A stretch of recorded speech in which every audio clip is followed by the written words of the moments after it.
Eu sinto dentro do peito uma paixão escondida.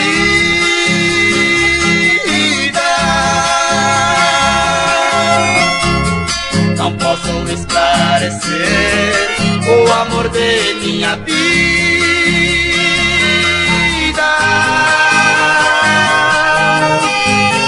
Por isso é que estou sofrendo a dor de uma paixão. O nosso amor é real, não se trata de ilusão. Está muito bem guardado no cofre do coração.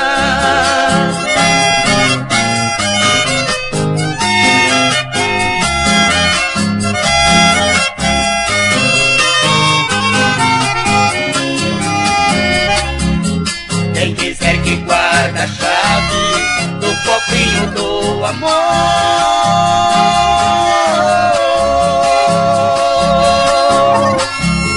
para nunca ser roubado o tesouro de valor.